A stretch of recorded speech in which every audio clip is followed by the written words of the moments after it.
ইসির খসড়া ভোটার তালিকায় চট্টগ্রামে ভোট কেন্দ্র ও বুথের সংখ্যা কমেছে। এই সিদ্ধান্তে ভোটারদের মধ্যে মিশ্র প্রতিক্রিয়া দেখা দিয়েছে।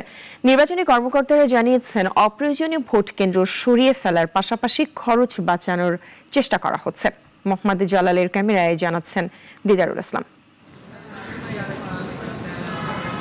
গত 11 সেপ্টেম্বর প্রকাশিত খসড়া ভোটার তালিকা অনুযায়ী চট্টগ্রামের 16 সংসদীয় আসনে ভোট কেন্দ্রের সংখ্যা কমেছে 64টি এবং বুথের সংখ্যা কমেছে 1076টি। তবে ভোটার সংখ্যা বেড়েছে।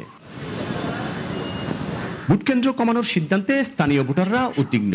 তারা বলছেন, দূরের কেন্দ্রে ভোট দিতে গেলে দুর্ভোগ বাড়বে, ভোটার উপস্থিতিও কমবে। বিশেষ করে চট্টগ্রামের বড় এলাকায় ভোটাররা এমন পরিবর্তনকে স্বাগত জানাতে পারছেন না।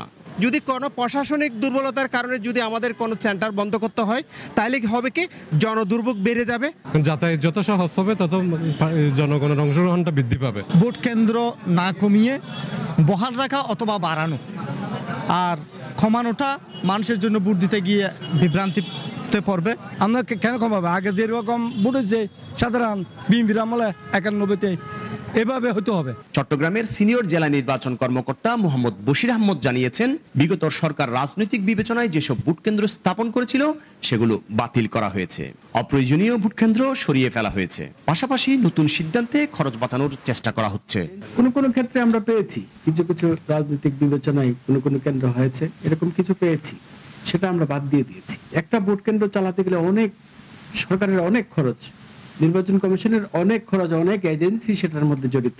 চট্টগ্রাম জেলা নির্বাচন অফিসের প্রকাশিত খসড়া ভোটার তালিকায় এখন পর্যন্ত মোট 66,68,518 জন নিবন্ধিত ভোটারের নাম রয়েছে, যা গত দ্বাদশ জাতীয় সংসদ নির্বাচনের সময় ছিল 65,15,254 জন।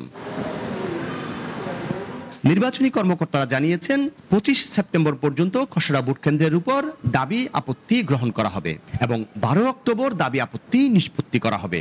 20 অক্টোবর খসড়া ভোট কেন্দ্র চূড়ান্ত করা হবে। এ সময়ে দাবি জানানো এবং সমস্যা সমাধানের সুযোগ থাকবে। দিদারুল ইসলাম, নাগরিক, চট্টগ্রাম।